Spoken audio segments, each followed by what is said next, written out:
नमस्कार, आप जुड़ चुके हैं दैनिक शिफ्ट टाइम से। मैं रश्मि शर्मा, कैमरामैन शुभम भगत के साथ।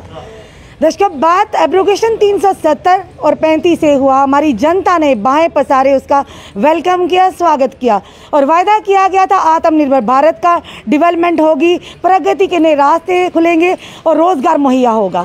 ये किस तरह की नई तस्वीर जम्मू कश्मीर की सामने आ रही है। दर्शकों, आज फिर से एक बार हम बताना चाहेंगे एस्टेट डिपार्टमेंट में है, जहां पर आज भूख हड़ताल पर बैठे हैं कैजुअल लेबर। ये वो कैजुअल लेबर है जिनका जब गठबंधन सरकार थी भाजपा और पीडीपी की, वायदा किया गया था कि 520 के तहत इनको जो वेजेस हैं, जिस व्यक्ति ने जितने साल, यानी कि अगर 10 साल दिए तो उनको 10,000 रुपया, अगर 15 साल दिए हैं तो 15,000 रुपया, अगर 25 या 20 साल दिए तो 20,000 मिलेगा। तो लोगों ने मिठाइयाँ बांटी थी, चाहे ये इस डिपार्टमेंट के कहें कैजुअल लेबर या पीएचई की या किसी और डिपार्टमेंट के। लोगों के चेहरों पर खुशी ज़रूर आई थी, पर वो क्या पता था इनको ये खुशी नहीं बल्कि मायूसी बनकर इनके चेहरों पर उतरेगी।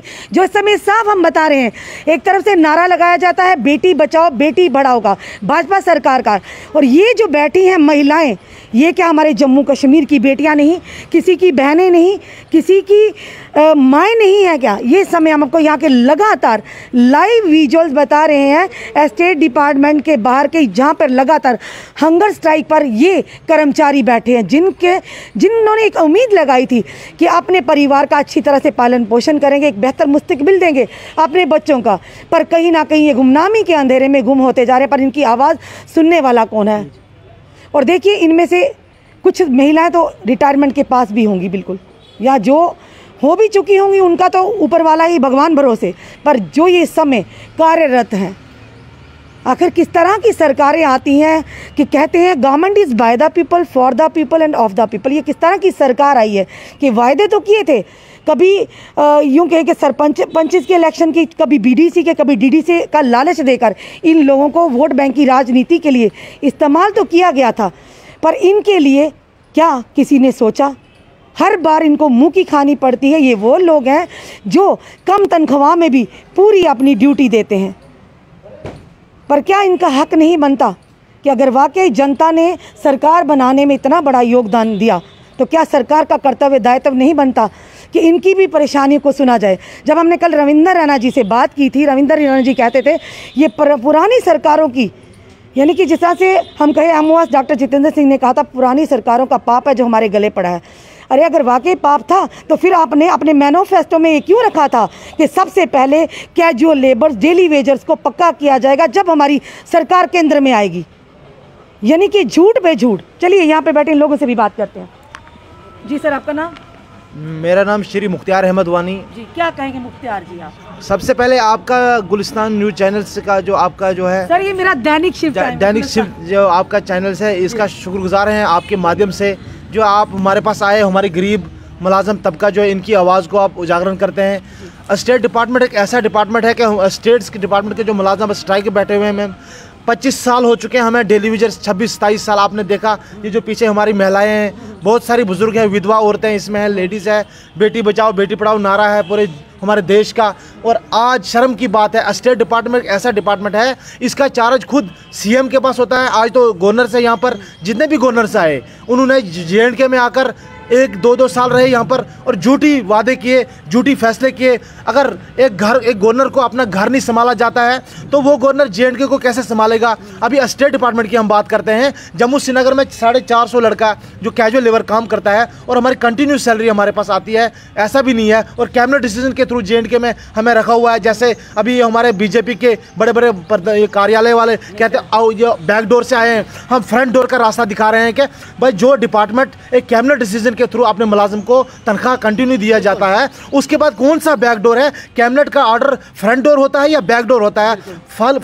फर्स्ट इन ऑल हम ये कहना चाहते हैं इस टाइम JNK के अंदर, अगर इस टाइम मुलाजिम जो दरियों पे बैठा हुआ है और ये बीजेपी के जितने भी, चाहे रविंदर रैना जी हो, जुगल किशोर जी हो या गवर्नर साहब हो, आज एक शर्मनाक की बात है JNK के अंदर ये जो प्रदर्शन हो रहा है, फिलहाल मीडिया से क्यों भाग रहे हैं? ये मैं अब मीडिया के माध्यम से एक मैसेज देना चाहता हूँ एज ए स्टेट डिपार्टमेंट के कैजुअल लेबर होने के नाते कि ये बात क्यों नहीं मीडिया के सुन रहे हैं? अगर जनता की बात गलत है, मीडिया की बात तो गलत नहीं है। आज इनको पता है कि हमने जो कहा था वो हमसे नहीं नहीं हुआ। ये जो मुलाजम इस टाइम रो रहा है, हमारे डिपार्टमेंटों के अंदर बड़ी बड़ी कोठियाँ, बंगले, एडवाइज़र, कमिश्नर, हमारा स्वीपर चाहिए, इनको चौकीदार चाहिए, इलेक्ट्रिशियन चाहिए, जितनी भी फैसिलिटी है स्टेट की, ब्यूरोक्रेसी उनकी चाकरी करना स्टेट डिपार्टमेंट का काम है मैम। आप लोगों को डिप्यूट किया जाता है उनकी सेवाएं करने के लिए।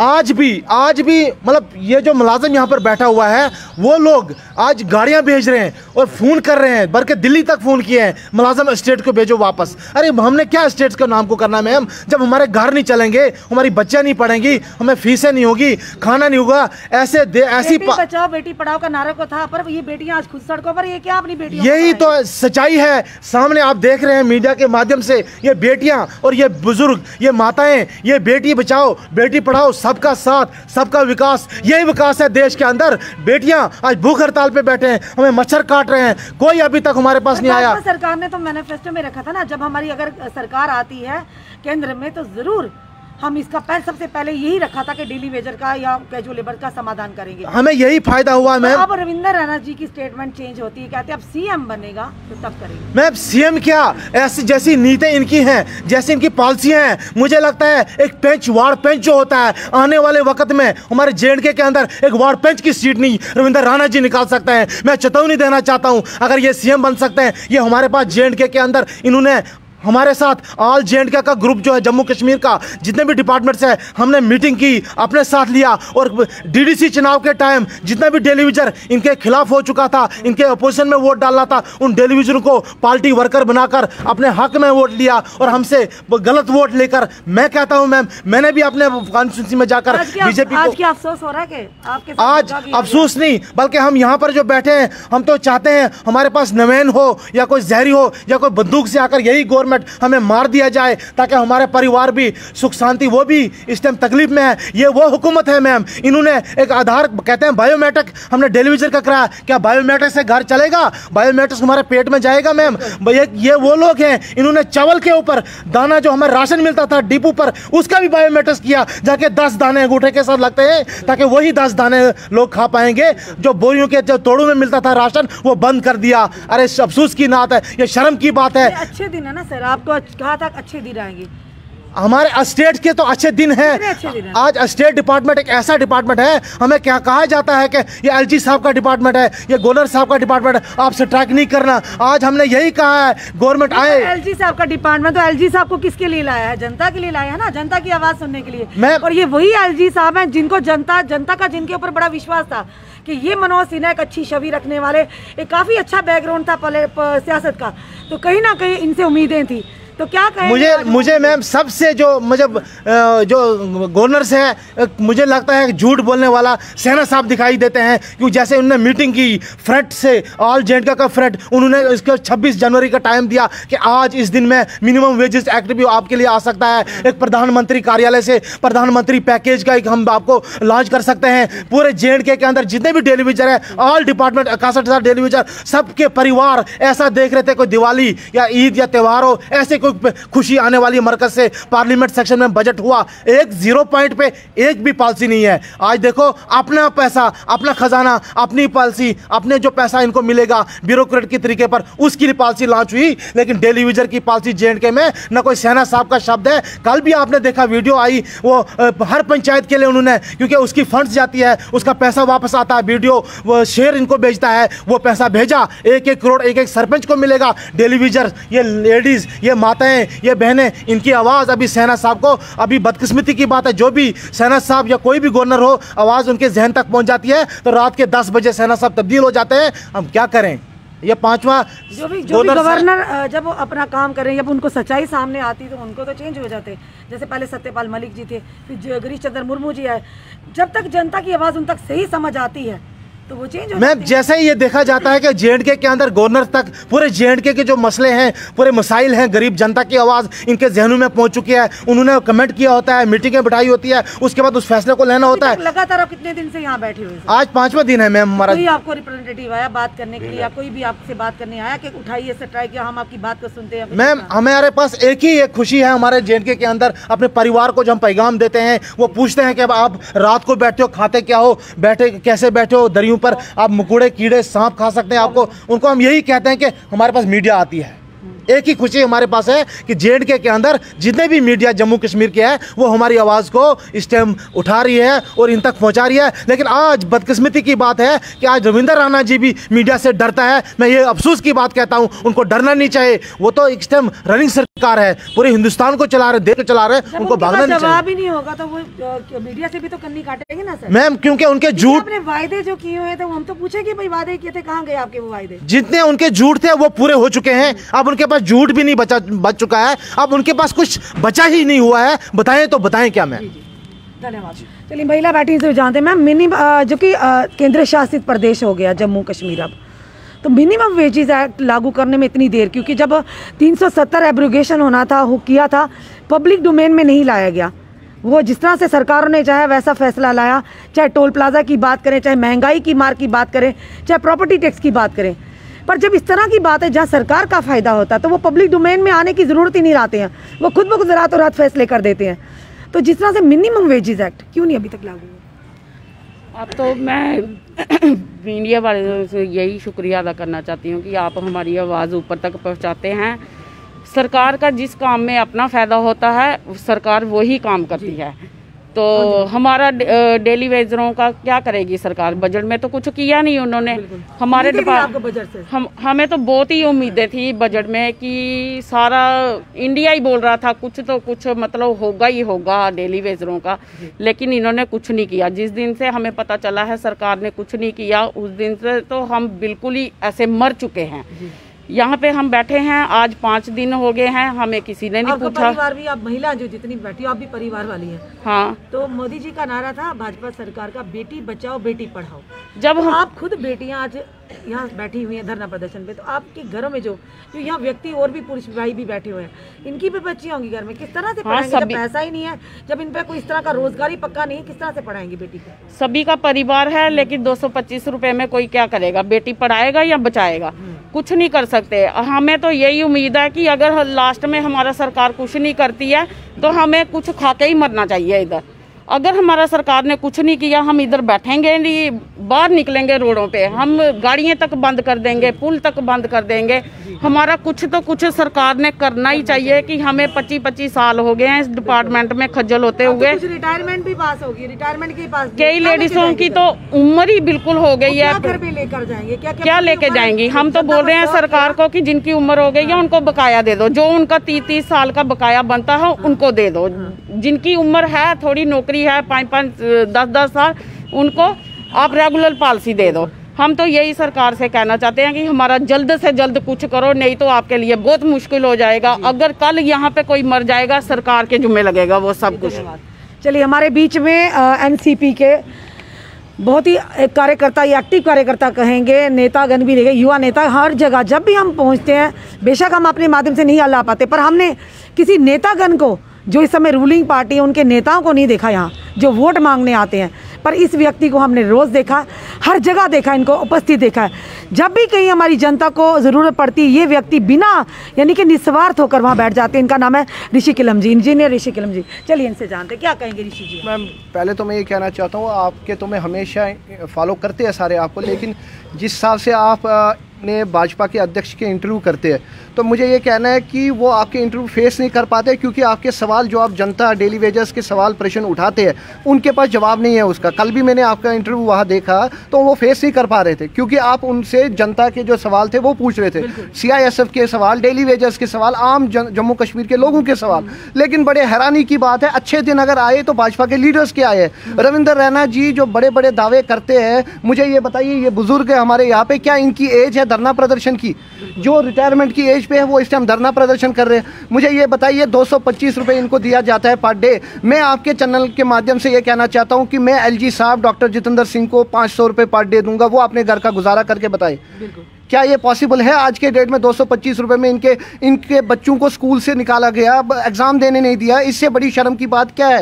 एक तरफ से कहते हैं कि बेटी बचाओ बेटी पढ़ाओ, एक तरफ से कहते हैं कि युवाओं का देश है, युवाओं को आगे बढ़ाना है। क्या यही करना है? ये खाली एक स्लोगन है। कहते हैं जो बोया वो काटना तो पड़ेगा ना। देखिए इसी जनता ने भाजपा सरकार को प्रचंड बहुमत के साथ केंद्र में लाकर खड़ा कर दिया मैडम। आज वही भाजपा अपनी नीतियों से इन लोगों की आवाज को दबा रही है, हकों का हनन कर रही है। वही गलती हुई है इन लोगों लोगों से इन्होंने भाजपा पे भरोसा नहीं किया, इन्होंने नरेंद्र मोदी जी पे विश्वास किया। आज नरेंद्र मोदी जी हमारे कहाँ प्राइम मिनिस्टर, वही तो मैं आपको बता रहा हूँ। जम्मू के 25 विधायक जो है ये तो खाली एक नमूने है, एक आईवाश है, ये कुछ भी नहीं है, कठपुतली है। ये कठपुतली है, ये कठपुतली। यही प्रश्न आप हमेशा रविंद्र रैना जी से पूछते हैं कि जनता पूछती है, लेकिन उनके पास जवाब ही नहीं होता, वो चुप हो जाते और भाग जाते हैं। तो वो बड़े अफसोस की बात है, जो बंदा मीडिया को फेस नहीं कर पाएगा। क्या उनका फर्ज नहीं बनता था कि इनके पास आना, यहाँ बीच में बेशक इनका मसला हल होता नहीं होता, लेकिन आश्वासन देने तो आ सकते थे। जुगल किशोर जी आ सकते थे, रविंद्र रैना जी आ सकते थे, डॉक्टर जितेंद्र सिंह आ सकते थे। आज 56 दिन से CISF के एस्पिरेंट बैठे हैं, वहाँ आप कवरेज कर। वो नेता है ऋषि जी, हम आपको बताना चाहेंगे, हमारी जनता भी बखूबी जानती है, वो नेता है जिनको अपनी कॉन्स्टिट्यूएंसी में लोगों ने निकाला है। मैडम ये वो नेता है जिनकी अपनी कॉन्स्टिट्यूएंसी के कोई काम नहीं हुआ। आज कहा है कविंदर गुप्ता जी, कहा है आज, जो गांधीनगर ही रहते हैं। शर्म की बात है वो यहाँ तक नहीं आ सके। आज मुझे बताइए बाकी लीडर्स कहाँ है हमारे? वो इसलिए क्योंकि सारे कहते हैं कि एस्टेट डिपार्टमेंट के थ्रू हमारे जो बंगलोज है, जो हमारे क्वार्टर्स है, वो एस्टेट डिपार्टमेंट ने अलॉट किया है, कहीं इनका समर्थन करके हमारे वो छीन ना जाए हमसे। लेकिन बड़े शर्म की बात है, आप अपने प्रॉपर्टी, अपने बंगलोज देख रहे हैं, अपने गाड़ियाँ देख रहे हैं, एसेट देख रहे हैं, लेकिन इनकी तरफ नहीं देख रहे। इनका क्या कसूर है? इनका कसूर ये है कि इनने 25 साल सेवा की आप लोगों की, इन्होंने ब्यूरोक्रेट्स की, इन्होंने मिनिस्टर्स की सेवा की, ये इनका कसूर है। लेकिन मैं हाथ जोड़ के अपील करना चाहता हूं, सब कुछ छोड़ के इनकी तरफ देखिए, इनके सब पॉलिटिक्स छोड़िए। पॉलिटिक्स अपनी जगह पॉलिटिक्स करते रहेंगे, लेकिन इनके साथ आइए। मैं आपका धन्यवाद करना चाहता हूं जो हमेशा आवाज़ उठाते हैं इनका, और मैं आपसे अपील करना चाहता हूं अगली बार जब भी आप रविंद्र रैना जी का इंटरव्यू करें, इन लोगों का वो डेली वेजेस का मुद्दा आप उठाते हैं, और भी जो प्रश्न इनके हैं वो भी वहां तक पहुंचाए। वो तो गोल गोल जलेबी की तरह घुमाते हैं ना, जब प्रश्न हम करते हैं वो क्या करते हैं, प्रश्न कुछ करेंगे उत्तर कुछ देते हैं, क्योंकि उनके पास उत्तर होता ही नहीं है। उनके तो आप कॉमेडी क्या करेंगे? हमने जब कहा कि डॉक्टर जितेंद्र सिंह जी ने CISF BSF के लिए वायदा किया था DDC इलेक्शन के दौरान कि हमें वोट दीजिए, हम आपको। मैम मुझे एक चीज बताइए, एक MLA लाखों रुपया सैलरी ले रहा है, एक मिनिस्टर, फॉर्मर मिनिस्टर 1.5-2 लाख रुपए पेंशन ले रहा है, तो इनको 225 रुपए देते हुए शर्म नहीं आ रहा है उनको? मुझे ये बताइए, वो अपनी पेंशन कम नहीं कर सकते, वो अपनी सैलरी कम नहीं कर सकते? वही पैसा डेली वेजेस पे यूज करो, वही पैसा जम्मू कश्मीर के युवाओं पे यूज करो। सरकार तो कहती है, उन पार्लियामेंट में भी कहा कि जम्मू की जनता। मैम जुगल किशोर जी को पता ही नहीं है वो बोल क्या रहे हैं, वो तो बस यहाँ से उठते हैं, फ्लाइट में जाते हैं, वहाँ बोलते हैं, जो उनको रिटर्न में लिखा होता है वो पढ़ते हैं, उनको पता नहीं है बोलना क्या है। ये तो हमारी बदकिस्मती है, हमारे विधायक ऐसे और हमारे MPs ऐसे है। ये हमारे लिए अफसोस है, एक काला दिन है हमारे लिए कि हमारे विधायक और MPs ऐसे है। बड़े अफसोस की बात है, और मैं अपील करना चाहता हूँ उन बाकी पार्टीज के लीडर से भी कि आप अपनी पॉलिटिक्स छोड़िए और इनका साथ दीजिए। धन्यवाद हमारे साथ जुड़ने के। दर्शकों लगातार हम आपको यहाँ के लाइव विजुअल्स बता रहे हैं। इस समय खुद देखिए, ये बुजुर्ग इंसान बता, हमें खुद शर्म आती है यार, किस तरह की सरकारें, किस तरह की राजनीति आप खेलते हो, वायदे कुछ करते हो वोट बैंक की राजनीति के लिए। काश इन सब में से आपका भी कोई अपना बच्चा होता, अपना भाई होता, तो मैं भी इन लोगों का दर्द जो इस समय यहाँ पे सड़कों पर हैं, शायद आपको थोड़ा सा एहसास होता। हमने ये प्रश्न रविंद्र रैना जी से भी पूछा था, पर वो कहते हैं हमारे दिल में दर्द है AC रूम्स में बैठकर, AC गाड़ियों में बैठकर, वो उनके अंदर दर्द वो वाला है। जब भी कोई बात पूछते हैं तो जलेबी की तरह गोल गोल घुमाते हैं बात को, पर शायद वो भूल चुके हैं ये वही जनता है जिनके मतों से उन लोगों को बड़ी बड़ी कुर्सियां और पोस्टें प्रदान हुई हैं। आज केंद्र में उनकी सरकार है, और यही जनता, संभाल लीजिए, चेतावनी है भाजपा सरकार के लिए कि जिस तरह से वायदे किए थे, इन लोगों को वर्गलाया था कि आते ही जब सत्ता में आएंगे तो इन लोगों के सबसे पहले मुद्दों पर गौर करेंगे। चलिए इन सर से भी जानते हैं। जी अंकल, आपका नाम सर? मेरा नाम जीत कुमार है जी। क्या कहेंगे आप? मैं तो यही कहूँगा कि जो मेरे 50 साल हो गए। परिवार है आपका? परिवार है। कौन कौन है परिवार? मेरे 2 लड़के हैं, 1 लड़की है, और मेरी बीवी है, और रहने के लिए एक कमरा था, वो जगह भी नहीं मेरे पास। इतना मुश्किल हो गया। 25 साल मैंने यहाँ ही गुजार दिए। मेरी उम्र भी हो गई तो 3-4 साल रह गए। मैं क्या करेंगे, कहाँ जाएंगे? तो ऊपर से हमें इतनी आस रखी थी, मैंने कहा था 25 साल का पैसा मिल जाएगा और नौकरी मिल जाए, रेगुलेशन हो जाए, हम तो हमें पैसा लेकर कुछ बनाएंगे, बच्चों की भी सिक्योरिटी हो जाएगी। बहुत मुश्किल है। तो आप खुद इनसिक्योर हो गए सर। क्या करेंगे, इतना मन दुखी होता है। रात को भी रोता हूँ, दिन को रोता हूँ, क्या करूँ, किसको दिखाऊँ? हमारे डिपार्टमेंट पर भी देखते हैं, हमें देखने वाले मंत्री लोग भी देखते हैं, तो अब किसको बताएंगे? आप सेवा करते हो जिनको, जब उनको इनके घर पे काम करते हैं, वो दाड़े मार के हमके काम लेते हैं, सब कुछ लेते हैं, हमको कौन रोकेगा तो कौन से बताएगा, कौन सेवा करेगा? हमारी मन दुखी होता है, कैसे करेंगे हम, किसको बताएं? बच्चे भी घर में जाते, पापा हमें आपका क्या होगा, कैसे हमारा घर कैसे बनेगा और कैसे होगा, हम क्या बता सकते हैं? रहने के लिए एक कमरा, वो भी लेंटर टूटा हुआ है, पानी टिपता है तो फिर रात को सोने के लिए इतना मुश्किल होता है। कहाँ सोएंगे, कैसे सोएंगे? मन दुखी हो जाता है। बड़ा ही दुखद। देखिए, एक बुजुर्ग के सीनियर सिटीज़न है, रिटायरमेंट के बिल्कुल पास है। हमारे पास भी शब्द नहीं है किस तरह से इनकी दास्तान, इनकी दर्द को बयान कर सकें। हम बार बार ये चीज़ें दिखाते हैं। हमने कोई वोट नहीं लेना, हमने किसी राजनीति में नहीं आना, पर हम लोगों को दर्द होता है इन लोगों की तकलीफ़ को देखकर। पर उन नेतागण को क्यों नहीं होता जिन्होंने इनको वर्गला कर इनसे वोट लिए हैं, जो आज राजनीति में हैं, जो आज कुर्सियां पे बैठे हुए हैं, जो आज केंद्र में बैठे हुए हैं। आखिर कब होगा इनकी दुविधा का अंत? आने वाले समय में भाजपा जो केंद्र सरकार में है, इस समय चेतावनी है बहुत बड़ी। ये हम नहीं, ये हमारी जितनी जनता, ये कुछ लोग नहीं, इनके साथ जुड़े इनके परिवार हैं जो इसी उम्मीद में है। जिस तरह से इन बुजुर्ग ने कहा, सर ने कहा कि क्या लेके जाऊंगा घर, क्या कहेंगे? इतने सालों की सर्विस में क्या कमाया उन्होंने और क्या लेकर जाएंगे? सबसे बड़ा सवाल ये। जितने भी बड़े बड़े नेतागण हैं, चाहे हम कहेंगे रविंदर रैना जी हैं, चाहे जुगल किशोर शर्मा जी हैं, चाहे हमारे एमओएस डॉक्टर जितेंद्र सिंह जी हैं। जितेंद्र सिंह सर, बड़े बड़े प्रोजेक्ट से और बड़े बड़े भाषणों से पेट नहीं भरता, पेट भरता है राशन से। और लोगों के पास जब रोज़गार ही नहीं होगा, वो अस्थायी ही लोग हैं, स्थायी नहीं होंगे तो क्या, किस तरह से अपने परिवार का पालन पोषण करेंगे? दर्शकों, लगातार हमने आपको यहाँ के लाइव विजुअल बताए दैनिक शिफ्ट टाइम के माध्यम से। इस समय हम एस्टेट डिपार्टमेंट के बिल्कुल अंदर हैं, जहाँ पर आज 5 दिन इन लोगों को होगा, जिसमें महिलाएं भी हैं, हमारे सीनियर सिटीज़न भी हैं, हमारे युवा भी हैं, लगातार धरना प्रदर्शन कर रहे हैं, हंगर स्ट्राइक पर। और ये बीच में हमारे एनसीपी के नेता बैठे हैं, इंजीनियर ऋषि किल्लाम जी, जो हर जगह पहुंचते हैं। ये अगर पहुंचते हैं तो नेतागण क्यों नहीं पहुंचते? अभी तक 5 दिन तक हो गए यहाँ पे। ये वही लोग हैं, जब स्टेट डिपार्टमेंट के बड़े बड़े फ्लैट्स ब्यूरोक्रेट्स को मिलते हैं, ऑफिसर को मिलते हैं, तो इन लोगों को वहाँ डिप्यूट किया जाता है उनकी चाकरी करने के लिए। तो आज जब ये परेशान है तो इनकी आवाज़ को कौन सुनेगा? सबसे बड़ा सवाल ये है, क्या यही अच्छे दिन है? अगर यही अच्छे दिन है तो हमारी जनता का ये सवाल है कि पहले वाले बुरे दिन ही सही। चलिए देखते हैं आने वाले समय में क्या वाकई केंद्र पर इन लोगों का असर बढ़ता है, इन लोगों की आंसुओं का, इन लोगों की तकलीफ वहाँ तक पहुँचती है, तो क्या वही तकलीफ का ज़रा भी हिस्सा हमारे माननीय प्रधानमंत्री जी तक पहुँचाया जाता है या नहीं? ये तो आने वाला समय बताएगा। जुड़े रहिए ऐसे हमारे साथ अगले अपडेट के लिए। जय हिंद, जय भारत।